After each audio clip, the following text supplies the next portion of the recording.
Buenas tardes, queridas amigas, amigos y amigues. Damos inicio a la charla de stage de los viernes con Proterra. Hoy estoy muy contento porque nos acompaña mi gran amigo, maestro y paisano, el doctor Luis Fernando Guerrero Vaca, uno de los mejores investigadores de Iberoamérica en el tema de las construcciones con tierra. Siempre ha estado dispuesto a compartir su conocimiento, a veces en artículos, dando un taller en una comunidad o una conferencia magistral como la que hoy nos dará, con el título Estrategias sostenibles para la reparación de obras de tierra. Luis Fernando Guerrero Vaca es arquitecto y maestro en restauración arquitectónica y doctor en diseño con especialidad en conservación y restauración del patrimonio construido. Desde 1998 pertenece al Sistema Nacional de Investigadores del Consejo Nacional de Ciencia y Tecnología, mejor conocido como el CONACYT. Luis Fernando ha realizado investigaciones referentes a tipologías arquitectónicas, teoría de la conservación del patrimonio, sistemas constructivos tradicionales y edificación sostenible con tierra, habiendo escrito más de 200 artículos y capítulos en publicaciones mexicanas y extranjeras. Ha impartido más de 300 conferencias, cursos y talleres sobre todo temáticas de instituciones académicas en todo México, así como en 21 países extranjeros. Es asesor de proyectos de la Coordinación Nacional de Arqueología y de la Coordinación Nacional de Conservación de Patrimonio Cultural, ambas dependientes del Instituto Nacional de Antropología e Historia. Es consultor internacional para el Comité del Patrimonio Mundial de la UNESCO, miembro de la Red Iberoamericana Proterra y representante de la UAM Xochimilco de la Cátedra UNESCO de Arquitectura de Tierra y Cultura Constructiva y Desarrollo Sostenible. Con ustedes se queda el doctor Luis Fernando Guerrero Vaca. Adelante, amigo.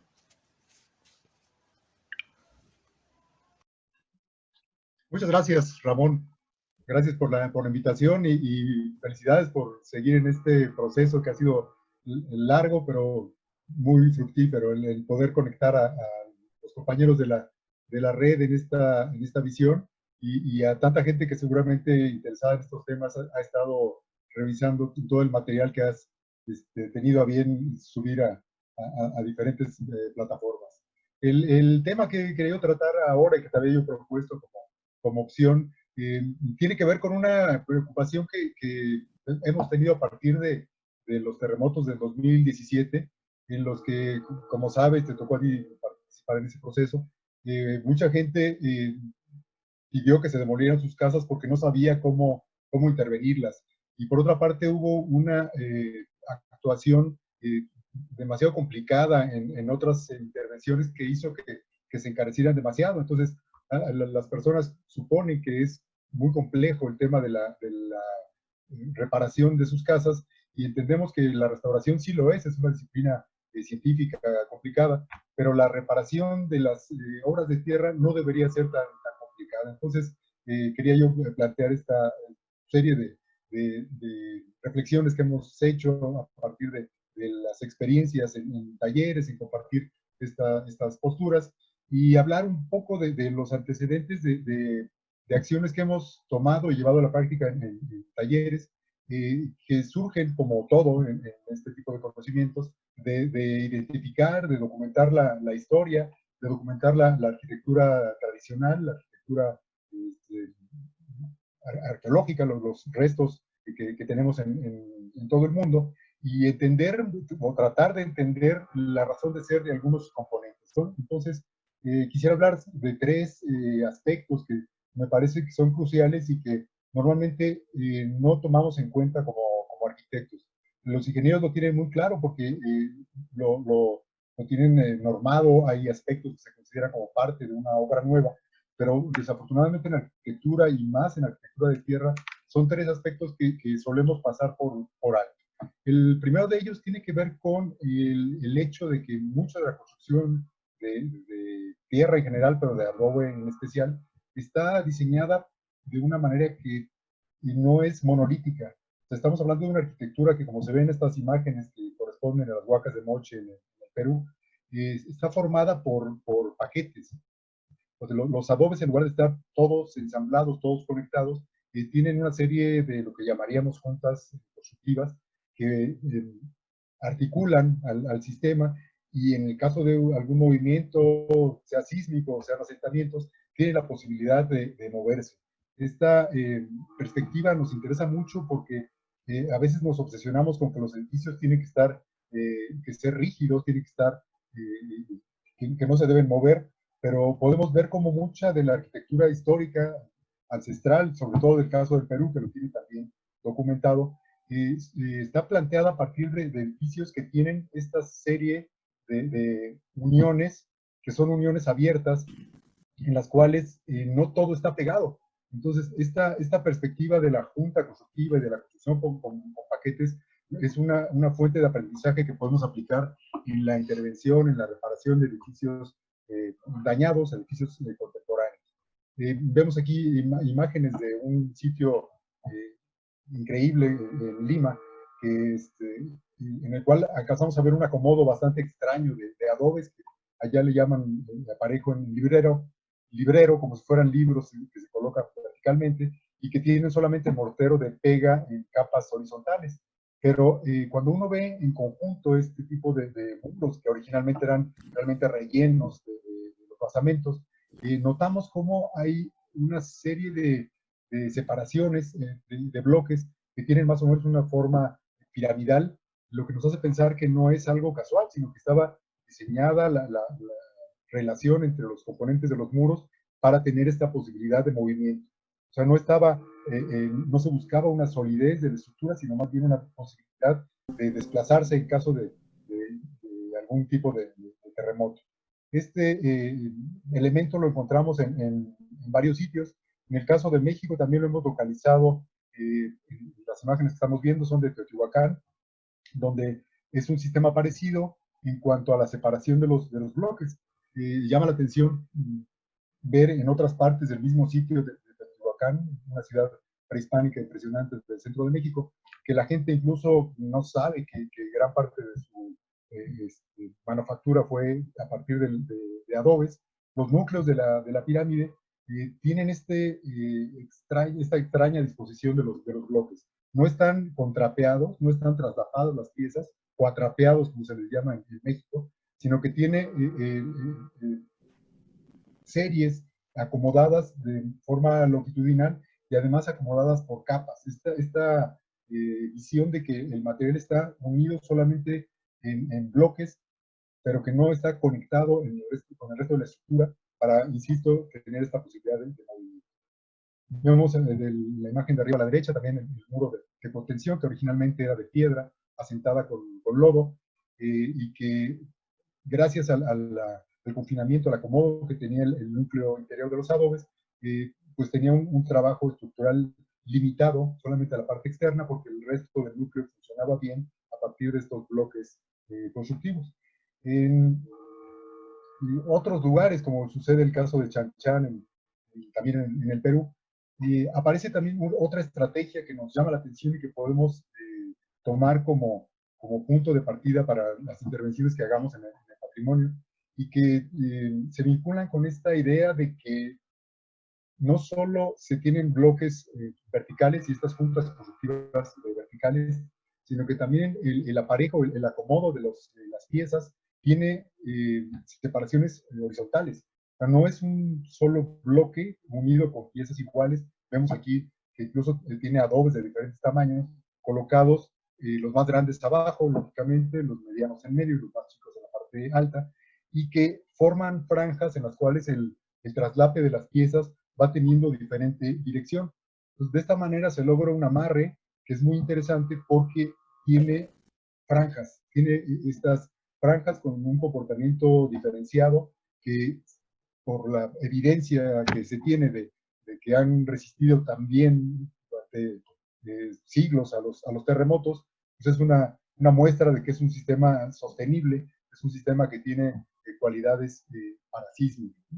Y algo similar sucede en otros monumentos también peruanos, como en este caso en Tucumán, donde a pesar del deterioro que tiene el monumento, ya no se distinguen los adobes, las piezas que conformaban la estructura, pero lo que sí se alcanza a reconocer son una serie de franjas horizontales que están marcadas, en este caso, por una separación física.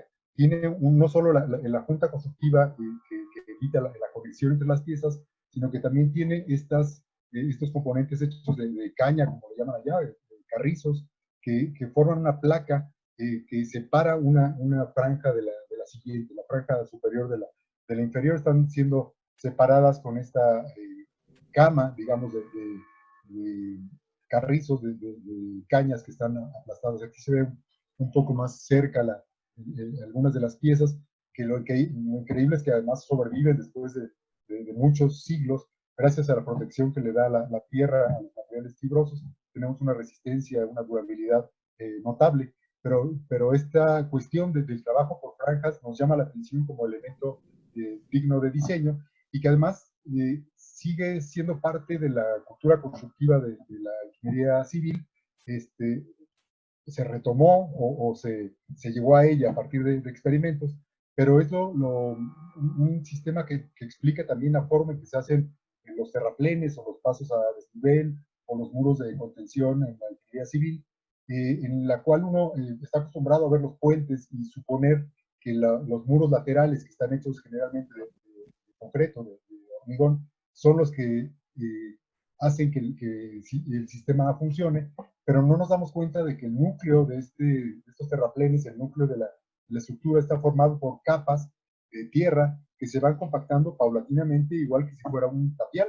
O sea, un muro de tapia en el cual el encofrado está hecho con estas grandes placas de concreto, pero que en el interior está la tierra compactada por estas capas, pero las capas no están unidas, sino que están intencionalmente separadas, a veces por franjas metálicas, como se veía en las imágenes anteriores, o por mallas, como se alcanza a ver en esta imagen.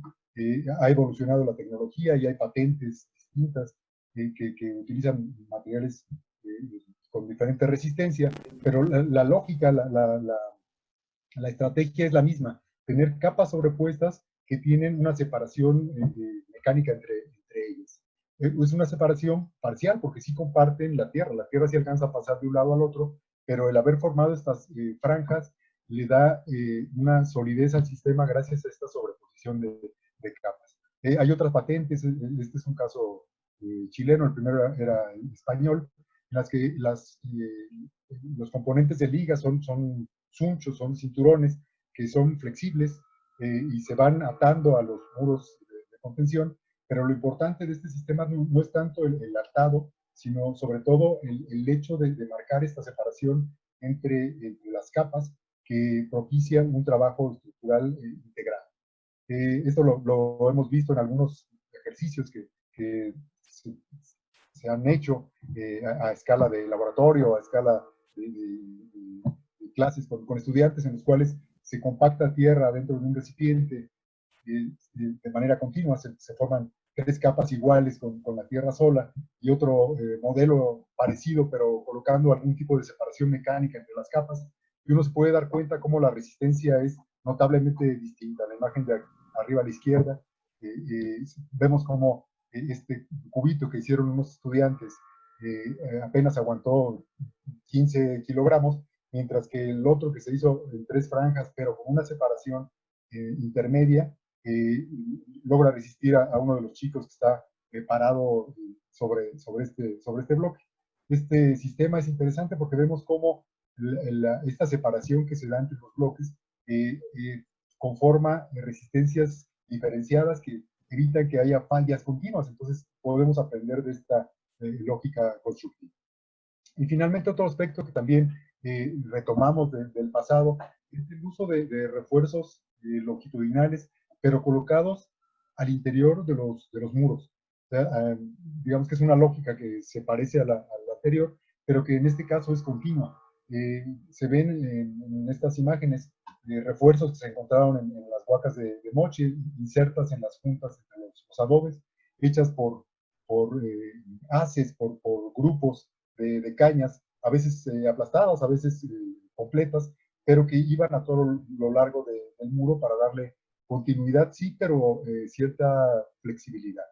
Eso mismo lo ha documentado Marcelo Cortés y otros estudiosos de la arquitectura parasísmica en el caso chileno, en donde se tiene la evidencia del uso de estas escalerillas que separan también en franjas los muros y que evitan, en el caso de que se presente un sismo, la continuidad de las fisuras o las grietas. Hay un trabajo en las franjas que es muy útil y que además no es solo el caso chileno o el caso peruano, sino que también hay otros ejemplos en tierra, pero también en piedra y en otros materiales, donde la idea es la misma, tener una separación en las franjas para que en caso de sismo cada pieza tenga un comportamiento diferenciado y que cada componente ayude al resto.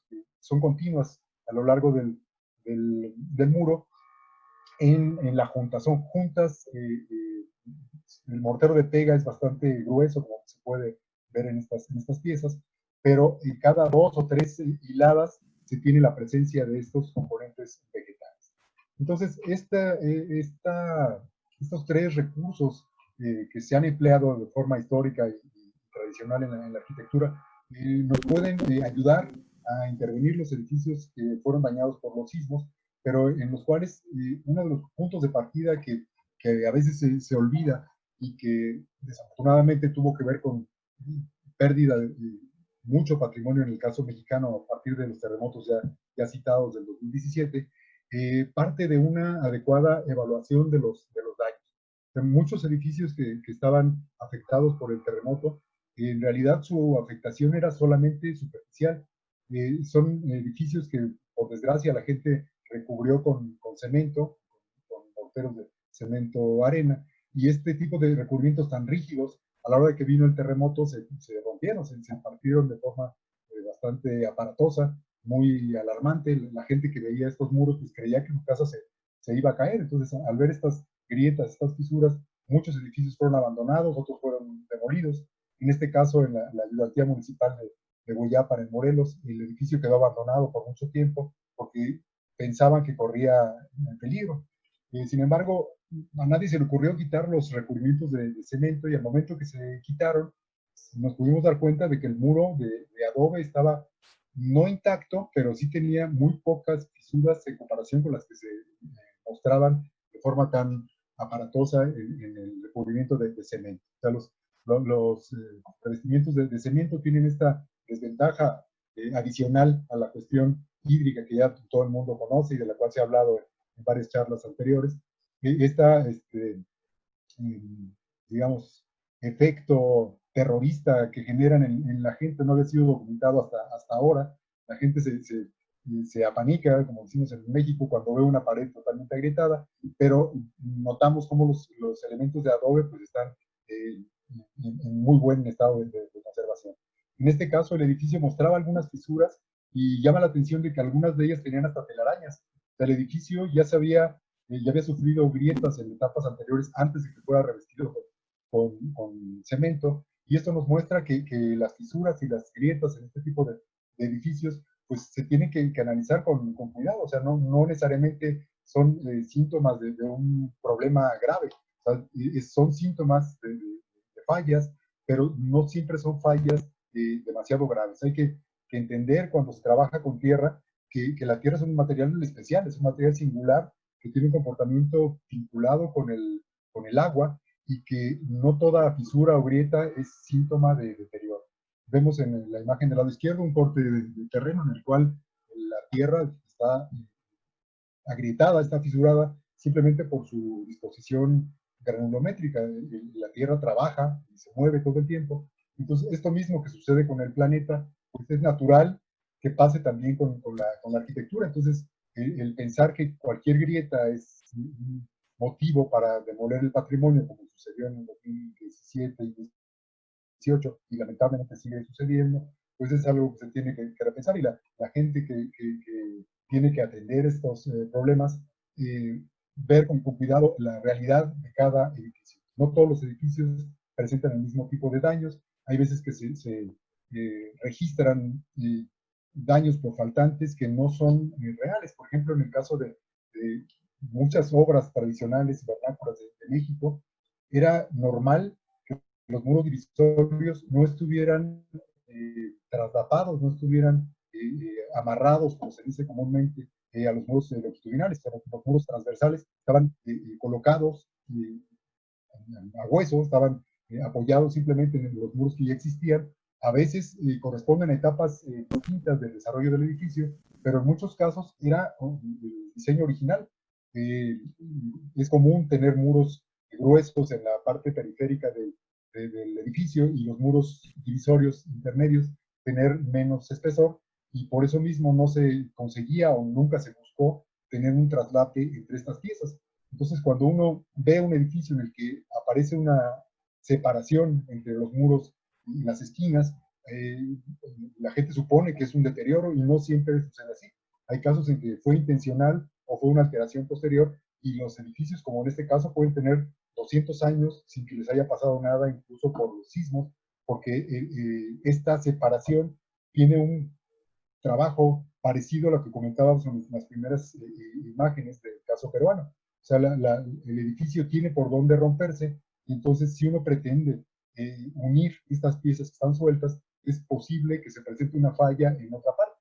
Entonces las grietas, las fisuras que se presentan en los edificios, o aquellas que fueron un desarrollo original, tienen ya una historia propia, y entonces no siempre son motivo de alarma en la arquitectura. En otros casos, como sucede en la arquitectura vernácula y también arqueológica, del caso mexicano, las juntas entre los adobes, el mortero de pega, tiene un grosor que no pasaría ninguna norma internacional. Se suele repetir la idea de que las juntas entre los adobes deben ser lo más delgadas posible para que lo que trabaje sea realmente el adobe, y la junta, la mezcla que une las piezas, como es un elemento menos resistente, sea lo más delgado posible. Pero en gran parte de los sitios que tuvimos la oportunidad de documentar después de los terremotos del 2017 y otros que conocíamos previamente, tienen esta característica. Y el mortero de pega a veces es igual de grueso que los adobes.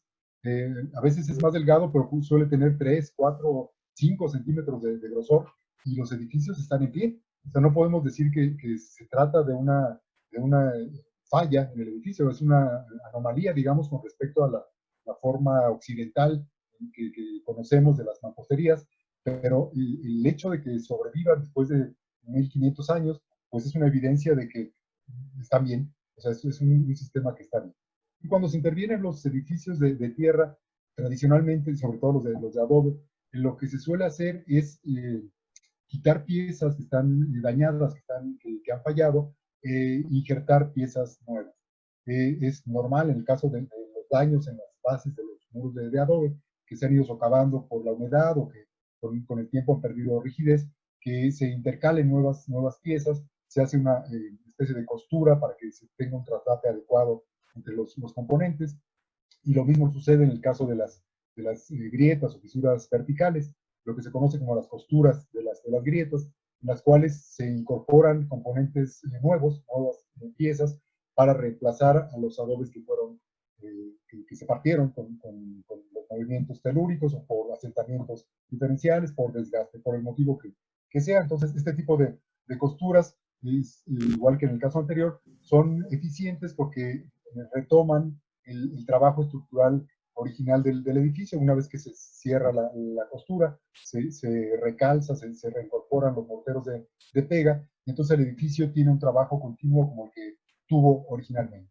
Pero lo que es de llamar la atención es que muchas veces, cuando viene un terremoto, se vuelve a presentar la falla, no en el mismo sitio, sino en otras partes. Entonces, hay que pensar que algunas de las fallas que tuvieron los edificios son como una junta constructiva que pidió la propia estructura. O sea, se rompió de donde tenía que romperse. Es una parte que tenemos que saber leer, que saber identificar, y sobre todo apoyarse en gente que sepa de sistemas estructurales, para no cometer errores que puedan ser graves, que puedan ser peligrosos. Las fallas hay que tomarlas con precaución, hay que aprender de ellas, pero no son pretexto, no son motivo para intervenciones siempre aparatosas. Hemos notado, hemos trabajado alternativas distintas a esta colocación de los adobes, que consisten, ya lo hemos presentado en otras charlas, en el uso de lo que conocemos como la tierra amasada o la tierra modelada, en la cual en lugar de sustituir los faltantes con piezas iguales a las originales, uno coloca piezas sueltas parecidas a las que mostró nuestro compañero Patricio en la sesión anterior, de la tierra que se amasa, digamos, se colocan en los muros de mano o tapia de mano, como le llaman en algunas partes. Y este sistema tiene la ventaja de que uno puede graduar el material que se va a insertar en los muros. Entonces, si hay componentes que fallaron, hay componentes que se rompieron, uno puede sustituirlos con piezas que uno va a construir in situ. Y este proceso de construcción o de reconstrucción de faltantes tiene varias cualidades. En primer lugar, cuando se trabaja con estas esferas pequeñas o medianas, dependiendo de la dimensión del espesor del muro, el recurso que se tiene es que uno puede, a partir del trabajo con granulometría o del trabajo de densificación, hacer que el componente que se inserte sea más o menos resistente que los originales. Cuando se rompen los adobes en un muro, como que veíamos en las imágenes de las costuras, los adobes a lo mejor resistían 3, 5, 10 kilogramos por centímetro cuadrado y tienen una resistencia más o menos constante en el resto del muro. Pero si uno intercala una nueva pieza, un componente en la parte que está faltando, que ya falló, uno puede graduar intencionalmente la resistencia que se va a conseguir al final. Si uno compacta por capas y golpea, le da una percusión constante a las capas de esta tierra amasada, uno puede lograr resistencias de 25, 30, 40 kilogramos por centímetro cuadrado en este componente nuevo. Entonces uno puede incrementar la resistencia del conjunto en caso de que se requiera. Pero también en algunas intervenciones, como la que estamos mostrando ahora en Caminal Cuyú, en Guatemala, lo que se buscaba es tener una intervención de sacrificio.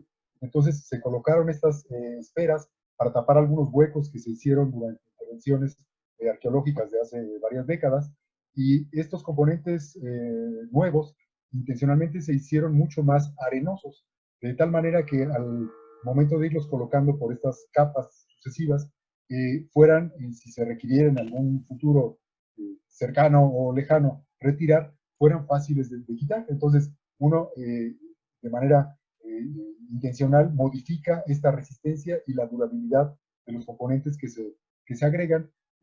Al final se puede dar un acabado como uno lo desee, con los recubrimientos que se van golpeando, como vamos a mostrar más adelante. Entonces, este trabajo de la tierra amasada, compactada, tiene este potencial. Es un sistema, un proceso constructivo en el cual uno va adecuando el componente que se inserta a las necesidades de la intervención. Puede incrementarse o bajarse su resistencia en función de la durabilidad que se requiere. Y en los talleres que hemos realizado a partir de los terremotos, hemos notado que es una técnica que es muy fácil de apropiar. O sea, la gente piensa que si tiene que reponer los adobes que fallaron en su infraestructura, pues van a pasar muchos meses hasta que esto se pueda lograr. Un adobe para que alcance su máxima dureza, a lo mejor tiene que pasar 3, 5 meses para que tenga esta solidez.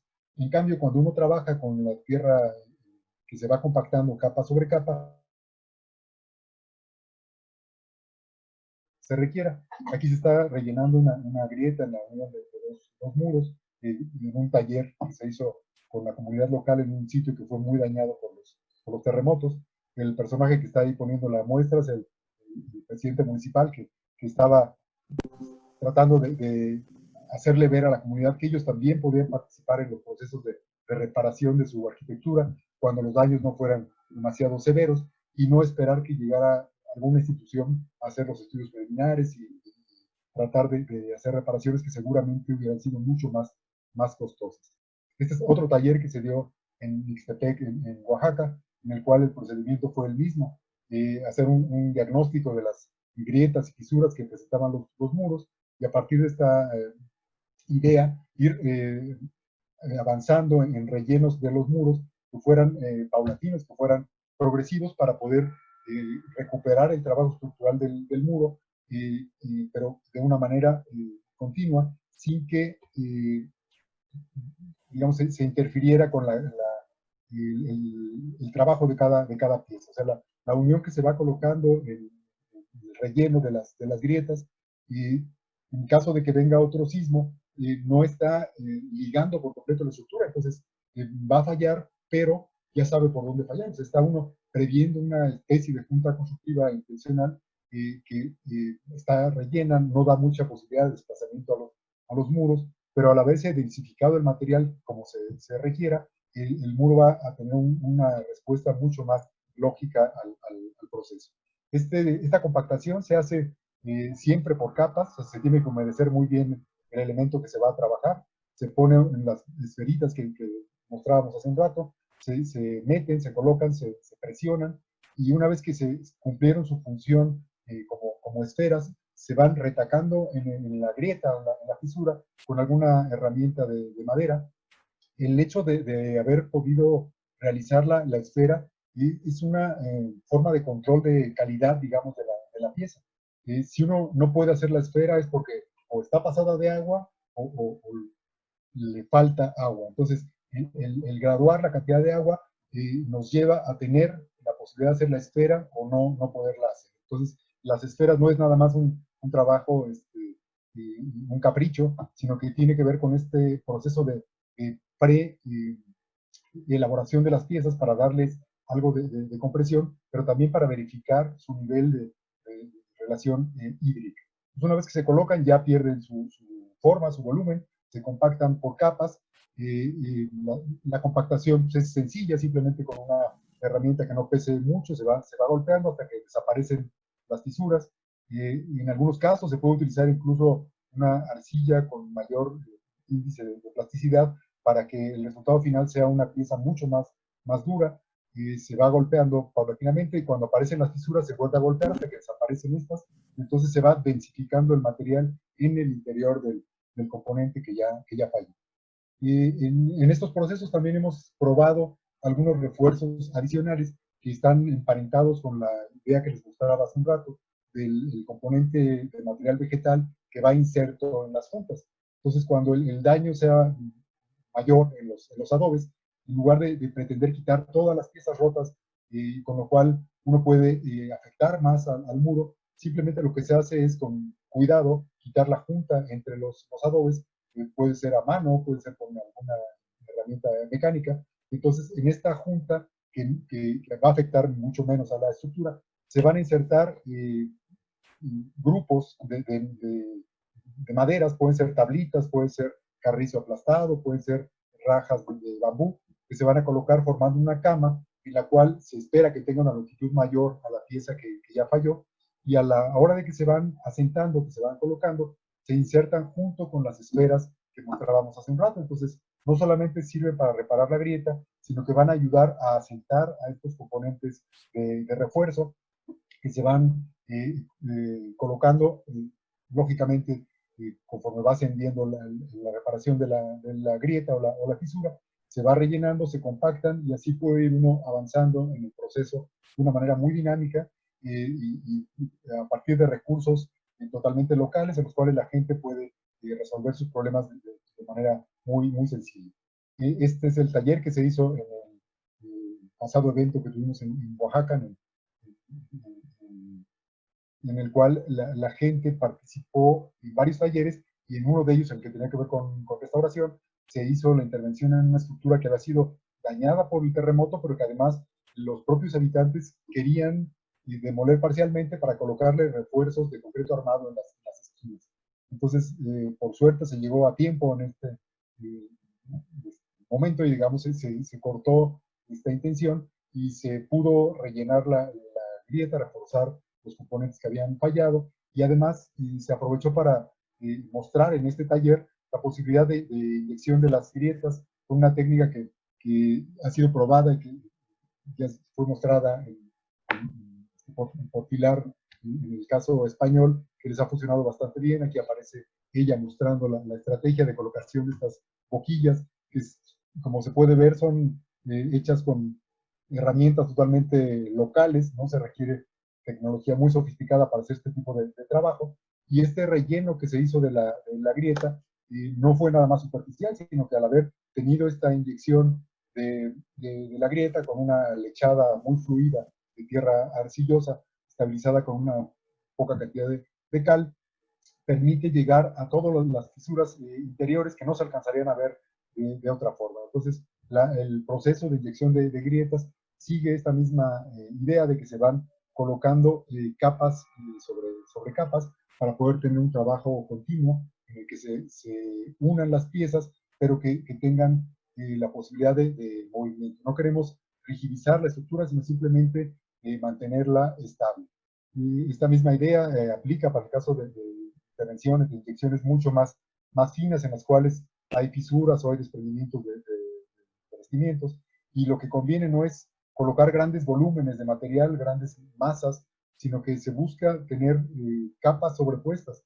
Cuando uno inyecta, es un poco el fluido que se deja pasar en un principio, se deja secar, después se vuelve a hacer otra aplicación, y de esta manera está uno conformando en el interior de los componentes dañados capas sobrepuestas de un material que al final sí va a rellenar el hueco, pero va a tener esta idea de separación superficial que es la que hace estable a la y finalmente un recurso que también ha sido probado mucho en la restauración de obras mayores, puede ser llevado a las reparaciones de la vivienda vernácula, la vivienda tradicional, y que consiste en el manejo de las llaves de esquina como refuerzos que tienen la posibilidad de ser intercalados también en las juntas entre los adobes, o en el caso de que sea tapial, se hacen ranuras para poderlos colocar y que se van intercalando dependiendo de la altura del muro de una manera adecuada. Se asientan igual que los refuerzos que mostrábamos hace un rato en palitos con carrizos. Se pueden utilizar regletas mucho mayores, con un poco mayor espesor, pero el criterio es el mismo, es tener un elemento de articulación en la esquina que no rigidiza la estructura y que de ninguna manera interfiere con el trabajo estructural de los muros.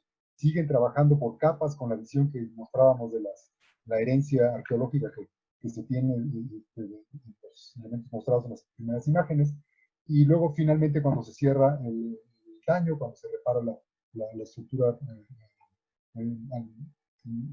digamos, la parte externa, lo que se busca es repetir la misma lógica, tener capas sobrepuestas, nunca masas completas, sino capa sobre capa sobre capa, siempre variando la granulometría del material y en la medida de lo posible también tratando de trabajar con este proceso de compactación.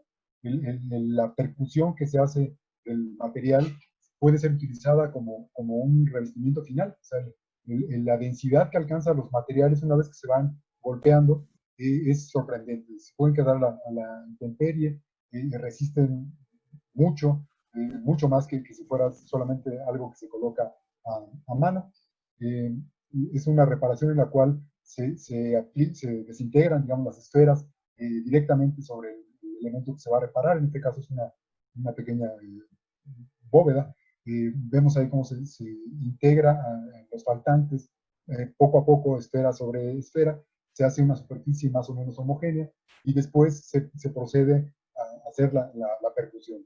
Es simplemente un golpeado del material conforme se va secando y esto lo va densificando, va cerrando las fisuras y conforma una estructura integrada al sustrato, pero que tiene una resistencia mucho mayor a la estamos acostumbrados en el caso mexicano a que este tipo de protecciones superficiales de las estructuras se han hecho a partir del siglo XIX y XX, sobre todo mediante el manejo de revestimientos de cal y arena, que es un material que funciona extraordinariamente bien en estructuras de ladrillo, en estructuras de piedra, pero en el caso de la tierra, con el paso de las décadas nos hemos dado cuenta de que este tipo de revestimientos son pues, comparativamente más rígidos que el adobe o que el bajareque o que el tapial, han presentado fallas, han presentado problemas. Entonces, cuando uno sustituye el recubrimiento original que era de tierra por un revestimiento de cal y arena, se corre el riesgo de que si se aplica mal o si la temperatura no fue adecuada, si tuvo un secado muy violento o simplemente si hay asentamientos diferenciales en los muros, se van a presentar este tipo de fallas que a la larga pueden ser más perjudiciales que si se hubiera dejado el recubrimiento original de tierra. Entonces hay que pensar que la arquitectura de tierra siempre estuvo revestida con tierra y que estos componentes de cal y arena pueden llegar a ser tan nocivos como extrema, como vemos en estas imágenes, en los cuales se ponen recubrimientos de varios centímetros, pues van a afectar a la estructura, incluso estos fueron dañados por el terremoto, se caen por su propio peso. Hay que evitar, en la medida de lo posible, trabajar revestimientos de cal y arena sobre elementos de tierra, porque tenemos la alternativa de usar simplemente la tierra. La tierra compactada por capas tiene esta posibilidad. Y además tenemos la evidencia centenaria, milenaria, de recubrimientos de tierra que han funcionado bastante bien, incluso en condiciones extremas. Estas imágenes del suroeste de Estados Unidos, donde se muestra en fotos antiguas cómo los edificios tenían simplemente un enjarre de tierra y con seguramente procesos de mantenimiento adecuados, pero básicamente con una densificación de las capas sucesivas, pues duraban mucho tiempo. Entonces, se llegaba a utilizar la cal en algunas de estas obras, pero cuando se aplicaba era simplemente a nivel superficial. Nunca existió esta idea de recubrir la tierra con revestimientos completos de cal y arena. Si se utilizaba la cal, era solamente como una lechada, era una pintura de cal, a veces con tono natural o a veces pigmentada, pero que tenía esta protección superficial que conforme se iba requiriendo, pues se iba modificando. Entonces, al aplicar capas sucesivas como siempre se ha hecho de revestimientos de tierra, primero uno con mucha paja, luego el siguiente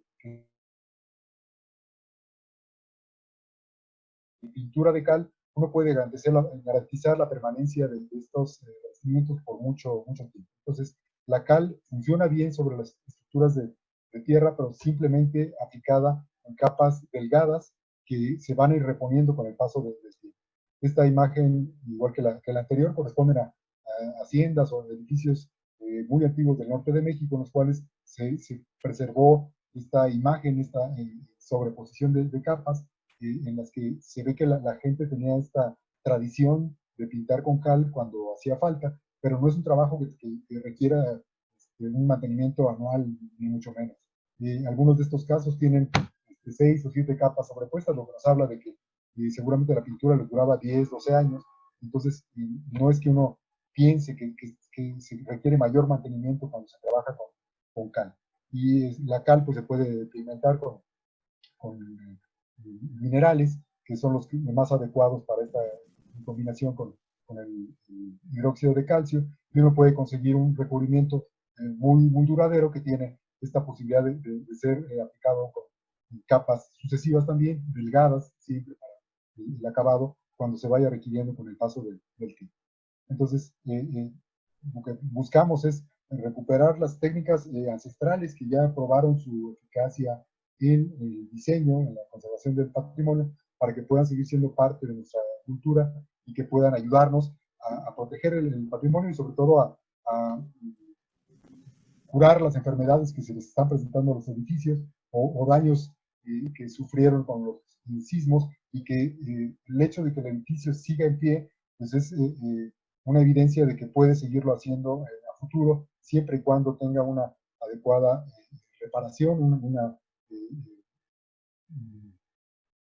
comprensión del origen de las fallas y que tenga el apoyo de materiales y sistemas constructivos que permitan su adecuado movimiento. No queremos rigidizar este tipo de arquitectura, sino permitir que se siga moviendo, que siga estando, que siga siendo flexible ante los sismos. No podemos oponernos a la naturaleza, sino que hay que aprender de ella, y una forma de aprender es ver cómo se comporta ella misma con respecto a los componentes de Sería todo. Muchas gracias.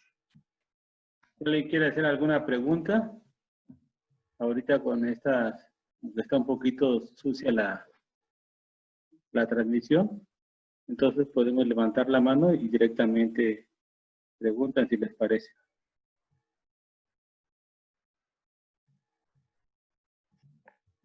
Julio está preguntando. Adelante, Julio, si prendes tu micrófono, por favor. Sí, gracias, sí, ya aprendí. Estamos restaurando una casa colonial en Miraflores, una zona de la ciudad bastante concurrida, y estamos en las finales, y entonces es un mundo que los ingenieros no conocemos, y las discusiones de cómo acabar el lucido, más o menos ya han terminado, hemos usado mucílagos de tuna y ese tipo de cosas. Pero refiriéndome a la pintura, hemos encontrado en otras construcciones antiguas que se usaba también el yeso. Y el yeso es un animal que absorbe humedad. Y si ese enlucido o pintura final es gruesa, le transmite la humedad al soporte. Y eso no es tan agradable ni bueno. Entonces, pero si es una capita delgada, ya difícilmente va a absorber agua suficiente como para que dañe el soporte. ¿Tú tienes experiencia o has oído del uso del yeso en esos acabados finales? Gracias. Sí, el tema del yeso es muy interesante porque, como bien dices, es primo hermano de la cal, o sea, al final tiene calcio, pero el hecho de que tenga sulfatos lo hace una sustancia que es soluble en el agua. Entonces, sí, se han presentado problemas, primero de migración de sales, no es nada más que deje pasar la humedad, sino que también puede generar fluorescencias salinas, y después que a la larga se va a ir desintegrando. Y con respecto al yeso, en España hay mucha experiencia, incluso en revestimientos romanos que combinaban cal y yeso, pero aquí hay que hablar de yeso en plural, porque resulta que los yesos a los que estamos acostumbrados a acceder actualmente son demasiado puros. En cambio, la forma en que se trabajaban los yesos en la época medieval o diferentes momentos de la historia, lo hacía, lo calcinaban o lo calentaban de tal forma que tenían diferentes temperaturas. Entonces, los yesos que se formaban tenían diferentes resistencias. En algunas partes eran mucho más cristalizados y tenían niveles de hidratación distintos. Y esto les daba resistencias muy fuertes. Entonces, en España sí hay la experiencia del uso de revestimientos de yeso en exteriores, pero yo creo que en la actualidad difícilmente podemos lograr esto con nuestros yesos, porque son tan uniformes en su calcinado que no podemos, o sea, al final es una sustancia que va a ser hidrosoluble.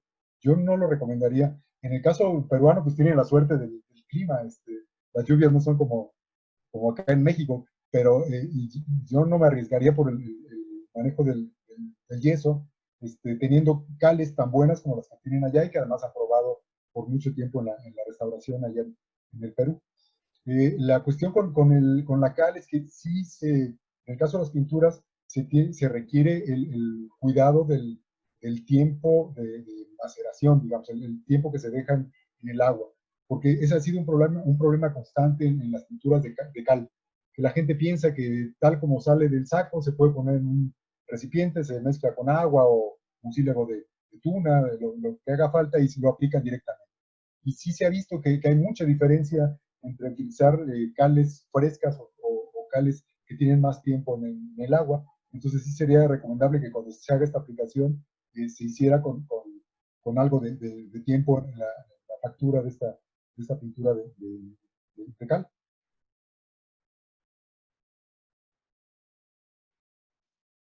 Muchas gracias, Luis Fernando. Muchas ¿Alguien gracias. más Gracias. quiere preguntar? Puede abrir su micrófono, levante la mano para darle la palabra. ¿Tú ves a todos? Porque yo nada más tengo... Veo una parte, pero hay muchísimos. O sea, tiene Sí. la casa llena. Lo que no sé es cómo notaremos quién levanta la mano. Ahí está, mira, Eduardo. Levantó Eduardo. Eduardo ganó. Eduardo, si quieres prender tu micrófono.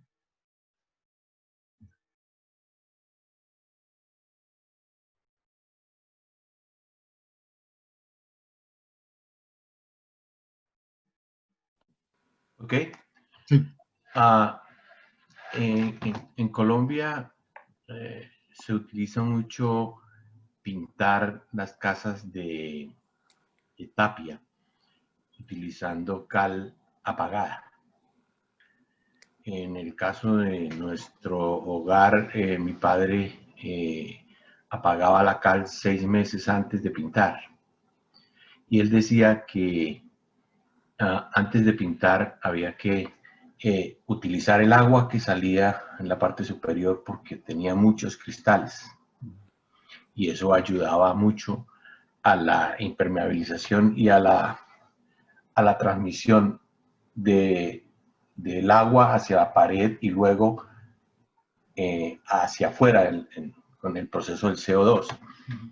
No sé, pues no tengo mucho conocimiento porque mi área no es ni la arquitectura, mi área es la biomedicina, pero estoy muy interesado porque en este momento estamos en el proceso de arrancar la construcción de una casa en tierra. Entonces, sí me interesa este tipo de temas para darle a nuestro proyecto más solidez. ¿Qué me podría usted hablar acerca de eso? Sí, en el tema de las pinturas de cal, es muy importante el dejarlo mucho tiempo. Es ideal si uno puede hacer el proceso desde el apagado de la cal, pero ya cada vez es más difícil en nuestros países por el tema del narcotráfico y la vinculación que hay con la elaboración de drogas y conseguir cales puras. Entonces, lo que tenemos al alcance ya es un hidróxido de calcio, que es el que se comercializa de manera más común, y esta cal no se apaga, sino que se hidrata, digamos. Ya viene hidratada de fábrica, pero el nivel de agua que contiene es el mínimo para que se vuelva hidróxido de calcio, pero sigue estando en polvo. Entonces, lo que hace uno en la obra es dejarlo por lo menos 2 semanas para que se humedezca bien y se alcancen a separar mejor las partículas que forman el hidróxido de calcio y se puede aplicar ya en la pintura. Esta agua de cal de la que usted está hablando ahorita es muy interesante porque mucha gente la desprecia. O sea, cuando se apaga la cal se queda un espejo de agua en la parte alta que tiene baja concentración de hidróxido de calcio, pero está presente ahí. Entonces, el hidróxido de calcio se aplica directamente en la superficie y no es que impermeabilice, sino que al revés. Lo que está haciendo es un puente que ayuda a que se fijen las partículas de la capa siguiente. Esa es una de las ventajas que tiene la cal, que no impermeabiliza, sino que disminuye el tamaño de los poros, pero ayuda a que se puedan conectar entre ellos. Entonces, la aplicación de aguacal, le dicen esta agua de cal en una capa inicial es muy buena. Hemos probado aplicarla también con mucílago de cactus, mucílago de nopal, como le llamamos en México, mezclado dentro de el aguacal, y esta primera capa permite que la siguiente tenga una mejor adherencia. Otra cosa que hay que cuidar es que las capas de la pintura de cal no sean demasiado espesas. La gente que no ha pintado con cal, cuando inicia este proceso, cree que la cal no sirve, porque hace una primera aplicación, que además vale la pena decir que esta primera aplicación debería ser horizontal, se va de derecha a izquierda, y la segunda capa se aplica de arriba para abajo por temas de escurrimiento del agua, pero esta primera capa casi no cubre por completo. O sea, cuando la cal se aplica se ve muy pardo, no alcanza a blanquear por completo, a adquirir su color final. Entonces la gente le da por poner otra capa y al final se van a desprender. Entonces lo que hay que hacer es esperar un tiempo, primero mojar el muro, después aplicar la pintura, dejar que se seque y ya después poner la segunda capa, habiendo humedecido primero el muro. Entonces nunca debe llevar capas gruesas, porque muchos trabajadores están acostumbrados a las pinturas vinílicas o acrílicas y esperan que mágicamente ya el muro quede cubierto. Con la cal no, con la cal hay que trabajar con calma y se tiene que ir avanzando poco a poco, pero el resultado pues es sorprendente. O sea, con la cal no tenemos problema porque al final se forma carbonato de calcio y va a proteger nuestro muro con unas capas delgadas que no corren el riesgo que mostrábamos en las imágenes aquí finales de que se desprenda por peso del sí. Muy bien. Vamos a seguir el orden. Está primero Tonatiuh, después Dulce y luego Dusnel. En ese orden. Donativo, adelante, por favor. Hola, hola, Luis. Hola, ¿cómo estás, Tom? Bien, bien. Una pregunta rápida. Ya sé que no somos amantes de las recetas, pero cuando te escuché que hablabas de las esferas para rellenar y que hablas de que dependiendo de cómo queramos la resistencia en el muro, puede ser mayor o menor, ¿cuál podría ser un porcentaje para si yo quiero una mayor resistencia en el muro en relación a las arenas, arcillas o viceversa? Bueno, lo que pasa, aquí hay dos temas. Por un lado, hemos trabajado la tierra sola, y sí se requiere cuando quieres tener un componente que sea muy resistente, tiene que tener mucha arcilla. Y la cantidad no se puede ni se debe decir, porque no hay forma de tener un porcentaje, porque depende mucho del tipo de arcilla. O sea, las arcillas de alta plasticidad, si uno trabajara con 25%, pues es demasiado. Entonces no habría una receta, y además, hablando de tierra, nunca se puede tener esta relación proporcional. Pero lo que sí sabemos es que haces un revestimiento pequeñito de prueba y se tiene que agrietar. Entonces, esto a veces en tierras con arcillas de alta plasticidad, sucede con 3 o 5%, pero en la prueba que se hace preliminar es muy evidente. Entonces, si esta capa delgada de 2-3 milímetros se agrieta, quiere decir que está bien para ser aplicada y que pueda rigidizar. En el caso de que uno quiera una tierra que llamaríamos arenosa, se hace esta misma probeta, que son capas sobrepuestas en una tabla, en un ladrillo, que se dejan al sol. Esta tableta este revestimiento que se haría como prueba, no debería agrietar. Entonces, cuando no agrieta, quiere decir que la tierra tiene una adecuada relación entre la arcilla y la arena. Son pruebas de campo que te llevan 3 horas para ejecutarlas, y tendrías estos dos parámetros límites. Una tierra que sí se va a poder compactar sola y que va a dar una dureza mucho mayor, y en el otro caso, que es una tierra que te va a quedar al final mucho más arenosa. Y la tercera opción que tenemos, que es trabajar con cualquier tipo de tierra, es la estabilización con cal. En la estabilización con cal se requiere hacer pruebas para ver a partir del pH en qué punto se estabiliza cada tipo de tierra, pero lo que hemos visto es que cuando se trabaja con cal, la tierra se vuelve más arenosa. Entonces, es un poco, digamos, engañoso el proceso, porque tú haces las esferas, sientes que están demasiado pasadas, que parece que estuvieran demasiado secas. Al momento que las empiezas a aplicar y a compactar, te das cuenta que no han perdido su plasticidad. Entonces las puedes retacar bastante bien, la vas rellenando dentro del muro, y se trabaja de forma muy adecuada.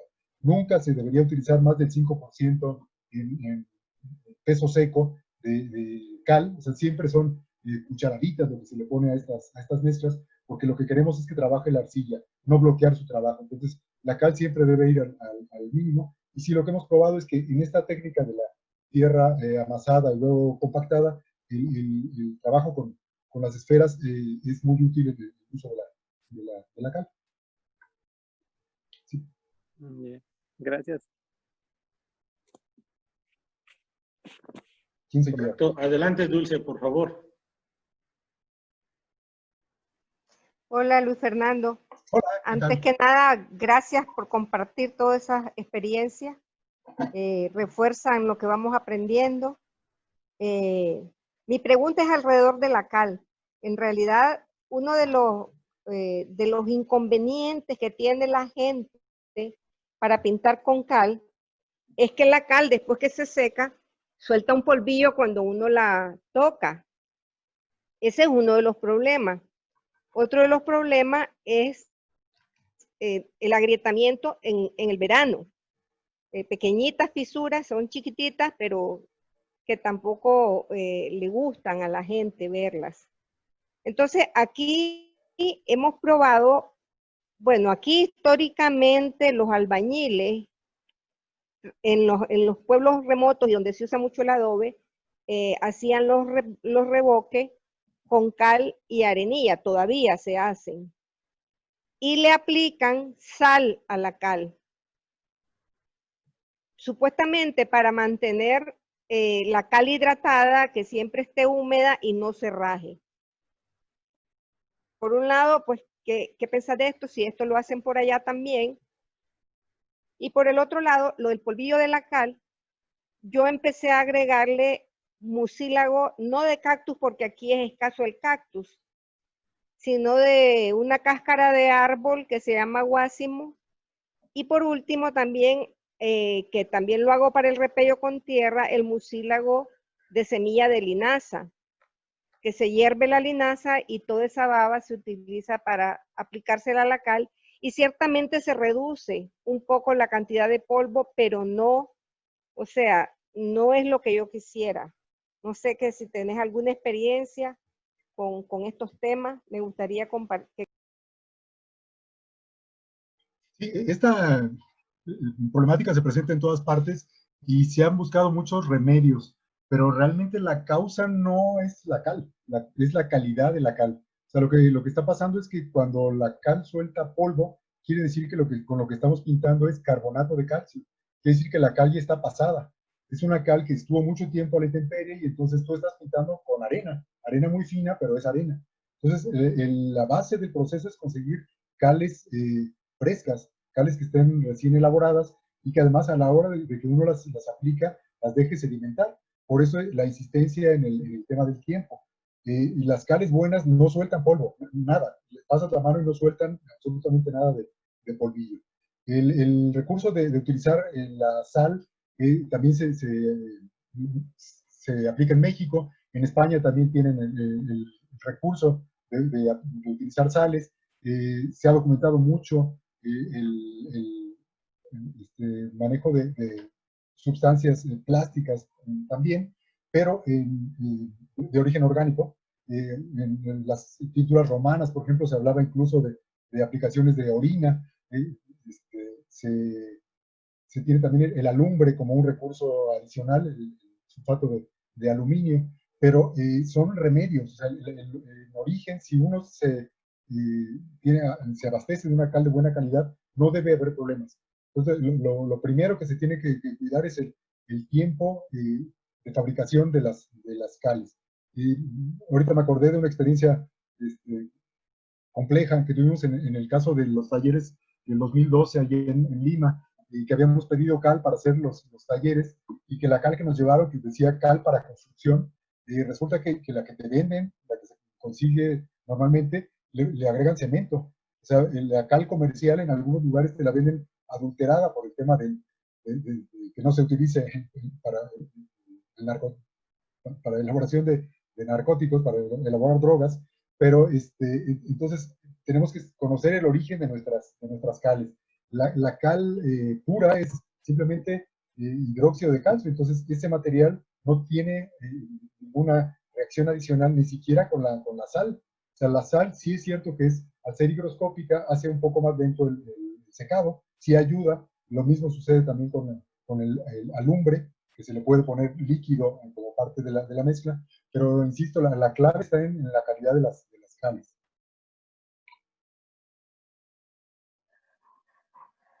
Muy bien, pues Dusnel, adelante por favor, donde va a ser el próximo SIACOT en Trinidad, en Cuba. Adelante por favor. Gracias, muchas gracias, profesor Fernando, y muchas gracias a todos los que nos han acompañado hoy, que realmente ha sido extraordinaria la conferencia. Felicidades al profesor. Y bueno, claro, esperemos que el próximo SIACOT Trinidad, pues entonces tengamos al maestro aquí y tengamos también esas experiencias acá en Trinidad. Quería hacer una pregunta al maestro porque siempre se recomienda el uso de la cal bien apagada para las terminaciones. Y existen determinadas experiencias del uso de la cal no totalmente apagada para recubrir las superficies cuando están agrietadas, es decir, cuando se hace la última terminación del pañetado, en caso de la estructura de tierra. Usar la cal no totalmente apagada permite que entonces al entrar en las grietas y entonces entrar en un proceso de hidratación, la cal aumenta ese volumen y puede cubrir esas grietas, y la tierra entonces, al acomodarse, permite entonces que haya una mejor, se cura mejor la grieta que se forma en esta última etapa del revestimiento. Y después, por supuesto, se aplica entonces otras terminaciones con cales más apagadas. De eso hay experiencias y han tenido resultados. No sé si se ha trabajado en otros lugares con la cal no totalmente apagada para esta última fase de revestimiento, y después aplicar siempre terminaciones de lechada de cal, que es como nosotros terminamos acá casi todas las estructuras de tierra, es decir, no se usa ningún otro revestimiento que lechada, varias capas de lechada de cal, y entonces esta es la terminación final, pero no usando la cal totalmente apagada en la primera etapa, sino cales que puedan tener determinado crecimiento en volumen para cuando entren en la grieta, entonces acomoden y cubran ese espacio y no haya en el proceso de retracción después de secado de la cal, pues entonces cubran ese espacio de agrietamiento. No sé si han tenido alguna experiencia con eso en otros lugares y bueno, me gustaría saber del tema. Es una reacción muy interesante porque no es nada más que rellenen las grietas, sino que la cal reacciona también con la tierra. Entonces lo que se está presentando en este proceso que nos estás documentando, que yo no lo conocía, hay una reacción parecida a la de la formación del cemento. O sea, si tiene la humedad suficiente, uno va a tener silicoaluminatos de calcio, que es lo mismo que el cemento. Entonces es un proceso en el cual sí se rellena el hueco, pero también la arcilla que está presente en las tierras reacciona con la cal. Entonces seguramente sirve también como un puente adicional para que después la pintura funcione muy bien. No conocía el caso, ¿no? Habrá que ir a verlo allá a tu tierra. En el próximo. Bueno, te espero entonces para acá. Claro que sí. Bien, perfecto. Bueno, pues ahora nos vamos con Álvaro Maldonado hasta Ecuador.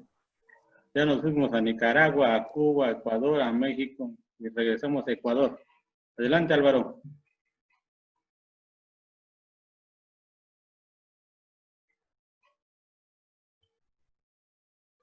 Hola, ¿me oyen? Ahora sí. Ya. Bueno, yo tenía una pregunta. He comenzado a usar lo que es el barro líquido para hacer inyecciones. Acabo de escuchar que decían que le consolidaban con cal. Más o menos me puede ayudar Luis Fernando con una proporción. Todavía no le cojo el punto. Alguna vez en Oaxaca lo hicimos con tierra bastante arcillosa. ¿Pero sería necesario el uso de la cal para las inyecciones o no es necesario? Esa es mi pregunta. Muchas gracias.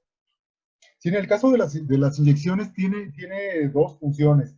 Nunca más de 3%, o sea, tiene que ser muy poquito lo que se pone, pero lo que va a hacer es que, como mencionaba hace un rato, al reaccionar químicamente con la tierra, la hace como si fuera más arenosa. Entonces, al final fluye mejor y sobre todo cuando son boquillas angostas. Entonces, la lechada va muy aguada, pero la cal sí le ayuda a tener un mejor flujo para que no se tapen las boquillas. Y la otra parte que nos interesa mucho es que, como comentaba hace un minuto, la cal con la tierra va a tener una reacción de cementación, o sea, va a formar una especie, un primo hermano ecológico del cemento, que es el silicato calcio hidratado. Entonces, este cemento se forma dentro de las grietas y va a endurecer, que es una cosa que no podría hacer la cal sola. Cuando se han puesto, antes en México se recomendaba inyectar las grietas en cualquier tipo de edificios, pero incluso en los de adobe, con lechadas de cal. Esto nunca funcionaba porque la cal, al no tener dióxido de carbono, pues nunca endurecía. En cambio, cuando tú mezclas la cal con la tierra en esta lechada fluida, va a reaccionar con el agua, y entonces es como cuando se procede a hacer el curado del cemento. El agua ayuda a que reaccione químicamente la cal con la tierra y vas a tener un cemento dentro de tu inyección. Entonces, sí, en el caso de las inyecciones fluidas, se recomienda aplicar algo de cal, pero insisto, nunca más de 3%, para que no tapes las boquillas. Muchísimas gracias, Luis Fernando. De nada, de nada. Saludos.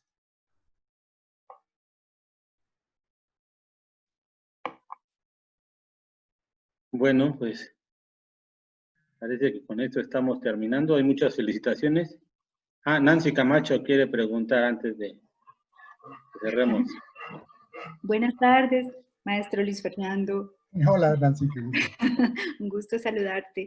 Bueno, gracias. Yo quería preguntar por el elemento de adherencia que se instalaría entre la tapia y los elementos esféricos que van a ir a reintegrarla.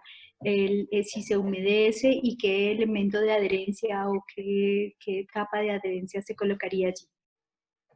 Sí, es una pregunta interesante porque normalmente la tapia se hace con tierra muy arenosa. Entonces ahí se requiere buscar un componente lo más parecido posible a la tierra original. A veces lo que hemos hecho es reciclar el mismo material, enriquecerlo con muy poquita arcilla adicional, pero lo normal es que no se utilice ningún puente. Aquí es solamente la hidratación. Sí, por ahí un micrófono. Pilar, apaga tu micrófono, por favor. Ahorita nos aclara Pilar el tema. Lo que tenemos como puente es el agua. Entonces lo que hay que hacer es hidratar muy bien la superficie para que, pero no es nada más de un momento, ¿eh? Cuando es tapia y es tapia añeja, hay veces que se tiene que estar durante toda una semana haciendo una aspersión directa de agua para que se pueda tener una saturación y al momento que se aplique las esferas no se vengan abajo. Y la otra cuestión es que nunca se deben aplicar esferas grandes. Hay un boquete muy grande en la parte baja de un muro. Tenemos la tentación de hacer 3 grandes esferas y colocarlas. Se van a caer por peso. Entonces lo que se busca es tener esferitas. Trabajamos con esferas del tamaño de una pelota de tenis más o menos, que al final cuando tú las presionas, queda una capa que no supera 1 centímetro de espesor. Entonces vas avanzando poco a poco, dejas que se seque, vuelves a mojar, aplicas la siguiente capa y así rellenas el hueco por completo. Lo hicimos allá en tu taller, allá en Villa de Leyva, en el horno que se reparó, había boquetes que eran de 30 centímetros. Entonces, con capas sucesivas se logró rellenar el hueco sin problema de adherencia. Así es, gracias. Muchas gracias, Luis Fernando. Hugo, por favor, y luego Pilar. Sí, bueno, buenas tardes, Luis Fernando. Quiero agradecerte tan excelente y magistral conferencia. Y reúne una serie de conceptos muy interesantes respecto a la reparación de las estructuras de tierra. No, simplemente yo quería contarte una anécdota respecto a las primeras imágenes que mostraste de estos muros de tierra armada, que son bloques de cemento con estas tiras que funcionan por roce. En los años 90 me tocó presentar acá en la Feria Edifica de la construcción en Chile a una empresa que se llama Tierra Armada, de origen francés, que la trajo el ingeniero mecánico de suelo Héctor Ventura. Y una de las razones estratégicas de por qué introducir esa tecnología en Chile es que permitía construir muros de contención sin interrumpir el funcionamiento de vías paralelas. Por ejemplo, para construir oleoductos, para construir autopistas, puentes, gasoductos, todo, y no interrumpir el flujo paralelo de tránsito, porque no te implica colocar andamiajes, sino que tú puedes trabajar hacia adentro, si se puede decir, del muro, ¿me entiendes? Ese era el objeto. Entonces son estos bloques con forma como una cruz grande, gigante, que tiene un anclaje de un cinturón de acero muy, muy grande, y se trabaja entonces por dentro y no interrumpe el tránsito, o sea, no interrumpe el funcionamiento de la ciudad. Muy interesante esa tecnología y se ha aplicado bastante en Chile en lo que es obra de infraestructura. Solamente eso te quería comentar y agradecerte la excelente charla que nos has brindado. Muchas gracias. Muchas gracias. Un saludo, un saludo. Salud.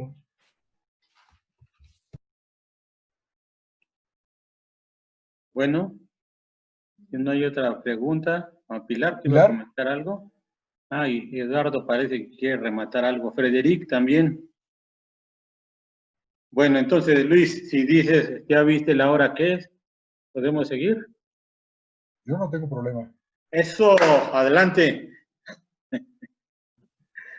Bueno, mi pregunta es, en este papel de restauración, ¿tú qué opinas de la jabelga? En el caso de la tierra, hemos visto que se ha llegado a caer, o sea, es demasiado pesada. Como lleva un poco de arena fina, tiene el mismo problema, se vuelve rígida. O sea, los enjabelgados tienen cal y tienen arena. Entonces, al momento de que se aplican, puede pasar algo similar a los revestimientos.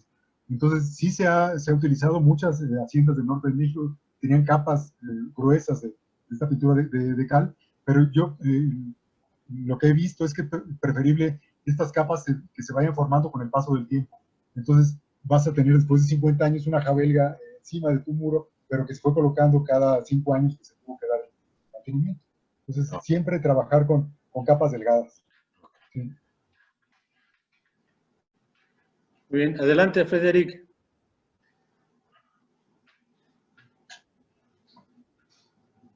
Hola, buenas tardes. Muchas gracias por toda la información, Luis Fernando, todas. No sé si me esté saliendo de contexto, pero quería saber si cómo puedo reparar un muro de tepetate aquí en la Ciudad de México. Si el proceso es parecido al injerto de piezas del mismo tepetate o puedo combinar con tierra o con las bolitas de tierra. Eso quería saber.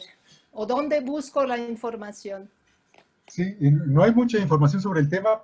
Justo ahorita una alumna está desarrollando su tesis sobre el manejo del tepetate, pero lo que es bien interesante en la Ciudad de México y en los valles centrales del país es que el tepetate también lo venden como en polvo. O sea, lo que se utiliza para las subbases de carreteras y subbases de las aceras es el mismo material. Entonces, con este material mezclado con agua y baba de nopal, se pueden rellenar los faltantes de los bloques de tepetate. Entonces, la restauración que se suele hacer en Tlaxcala, por ejemplo, de algunas iglesias, se pone tierra. O sea, el material local es tierra, pero ellos lo que no saben es que la tierra de ahí, al fin, lo que están teniendo es un tepetate que se ha ido desgastando con el tiempo. Entonces, funciona muy bien. El tepetate es un tipo de tierra. Lo que pasa es que seguramente en tu casa y muchas casas del centro de México está a partir de bloques, a veces tallados, a veces en piedra, pero es tierra. Cuando uno lo ve en el microscopio tiene un tipo de arcilla joven que se llaman alófanos, que se comportan como si fueran arcillas. Entonces al momento de que se mojan se vuelven plásticos y puedes hacer las esferas perfectamente. Se trabaja muy bien, igual que la otra técnica. Y hemos hecho pruebas también con cal, pero en general no hace falta porque el material tiene buena consistencia solito, solo al mojar. ¿Sí? Muchas gracias, saludos. Gracias. Bueno, un anuncio que me pidió nuestro amigo Patricio, que la semana pasada habló de la pared de mano. Por si quiere hacer un mapeo a nivel Iberoamérica de casas con COP o pared de mano o acá el muro lab, como se conoce por acá. El muro black como se conoce en México. Entonces, Patricio ahorita ha agarrado la estafeta y él dice que él se pone a hacer el compilador de todo lo que le mandemos y anexa un correo para que le mandemos información.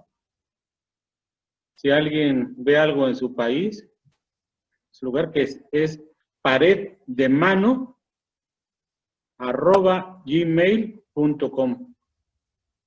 Pared de mano, lleva la doble D, @gmail.com. Lo voy a escribir aquí en el chat ahorita para que lo tengamos. Y me dio mucho gusto también ver, bueno, Patricio abrió su micrófono, yo lo quiere comentar directamente. Solamente para decirte que está en el chat. Lo que interesa es un levantamiento de información básica para pretender iniciar alguna línea de investigación sobre eso en cada país, ¿no? Acá ya hay gente de una universidad, ya me llamó, tengo una reunión el próximo jueves para iniciar ya una investigación.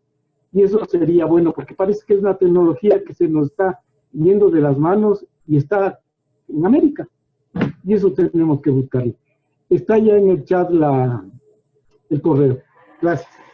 Sí, hay aquí una aclaración sobre el tema del nombre. Lo que estoy presentando ahorita, las esferas estas, al final son primas hermanas también de la pared de mano y del COP.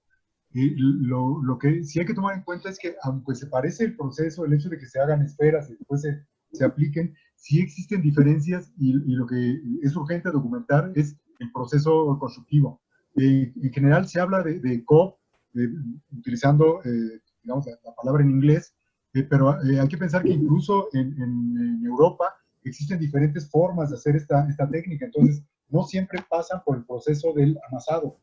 O sea, no todas, hay algunas que incluso se avientan con un tridente se toma la tierra mezclada con mucha paja y se va lanzando encima de los muros. También a eso le llaman COP. O sea, como que la palabra COP se ha pervertido, por decirlo así. Se está utilizando para muchas cosas, de técnicas parecidas, asociadas al manejo de la tierra en estado plástico con mucha paja.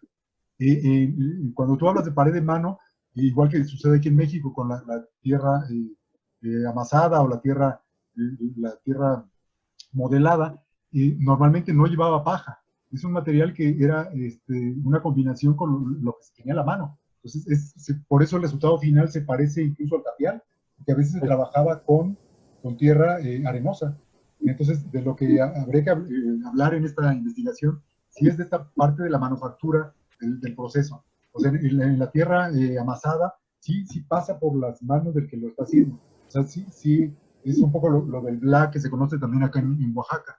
Esta parte es muy interesante porque primero no se ha documentado y lo que hablábamos en la sesión anterior, que para América Latina es muy significativa porque seguramente mucho de lo que se construyó y se tiene ahora como patrimonio se hizo de esta manera. Yo creo que es una iniciativa que hay que seguirla. En Brasil también tienen esta evidencia, la llaman distinto, y entonces desde el bautizo de este sistema constructivo hay que pensarlo para el proceso.